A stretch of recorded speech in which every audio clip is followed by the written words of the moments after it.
Looks like we have a gentleman who attempted to run his air conditioner this weekend as the temperatures warmed up. He stated that he never really noticed the temperature dropping inside the house, and as he walked by one of the vents, he could not feel any airflow at all coming out of the register itself. So he walked around outside and said the unit was running, but one of the pipes running into the house was frosting up or frozen. So we'll stop by this morning and see what we can figure out for him.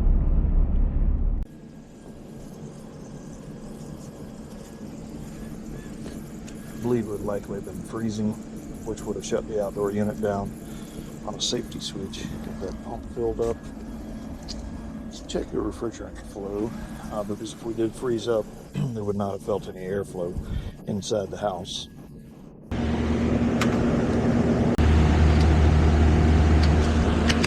All right, a few things right away. Unit is definitely running outside. This line should be hot to the touch, as it's the high pressure discharge running in heat, but it is not. That is also not warm, which would be our liquid coming back. So in heating mode, as a heat pump, this should be hot gas discharge to our coil inside, which becomes our condenser, makes its way back out as a liquid. So it should be hot to the touch, warm to hot to the touch. If we go back and look, we're running a low pressure on the larger line and a higher pressure on the liquid line. So basically our vapor and liquid make it look like we're running in air conditioning mode. Another clue is if we look, there is not a true suction port anywhere to be seen. And our third and final clue is the model number. Linux is a 10ACC, which is an air conditioner designator.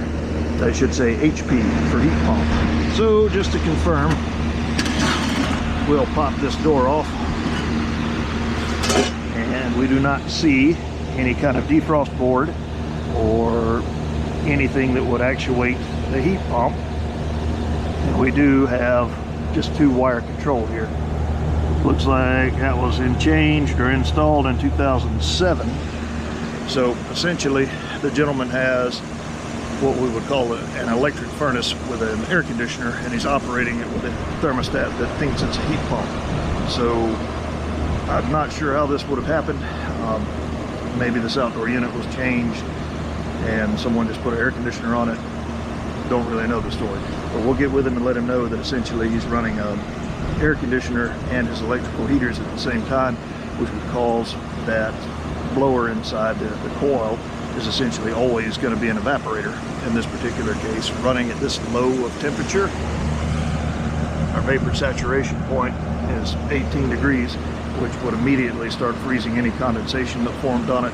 Eventually it would ice completely over where the blower was unable to pull any air through the coil. So let's go inside and talk to the gentleman and see what he'd like to do. So now getting back to the air handler, we are running in AC mode now, theoretically. But one thing I noticed is I heard some buzzing when we walked down here before we turned it on. Blower is running. Put our anemometer on. Even in air conditioning mode, we are pulling 24 amps. So one of our heaters is operating. Let's see.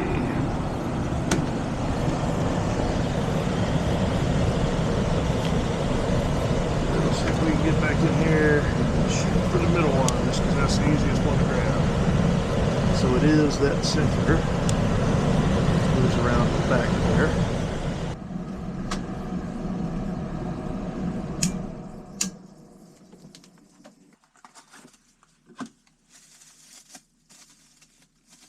Future me here to interject. I realized upon editing this, I really didn't talk about what a sequencer was.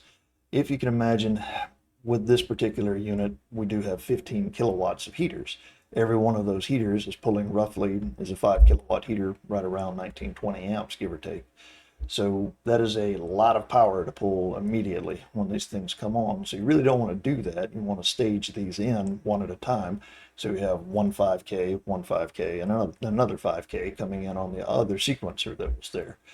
The way we do that sometimes in these older units is just taking advantage of an electromechanical device called a sequencer and utilizing the fact that some materials expand and contract at different rates. So we have our low voltage connected to these two U-shaped prongs down at the bottom.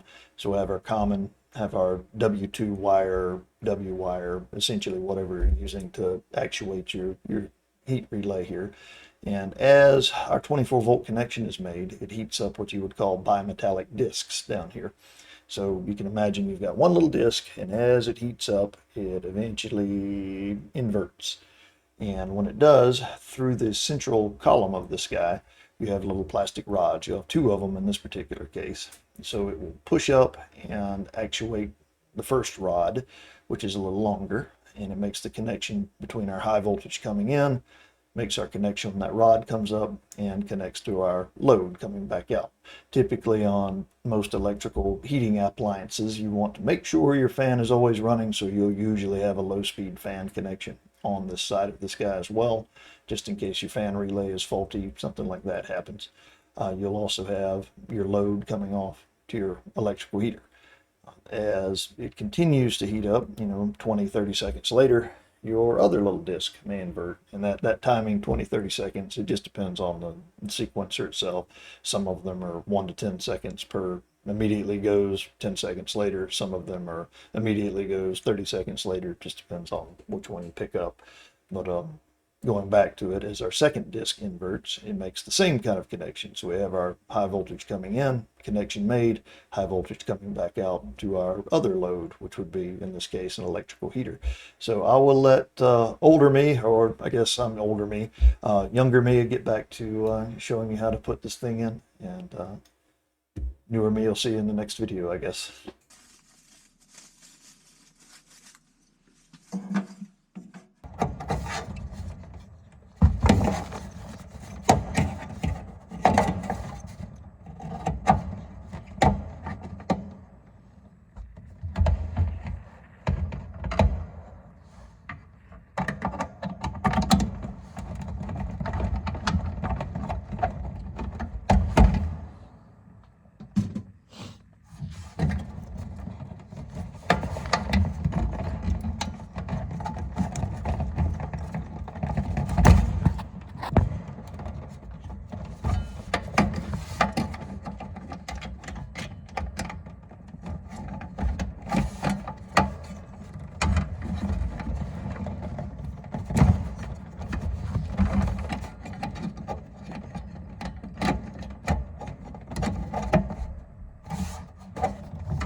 Pressure's running.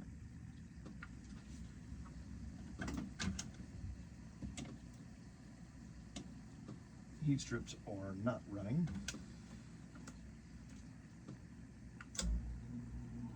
Blower is running.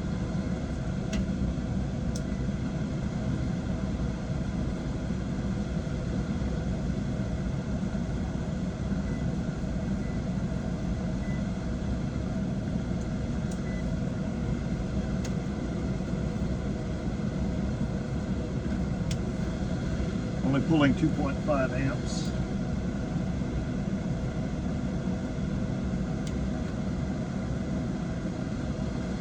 Which is just the blower. So we're good.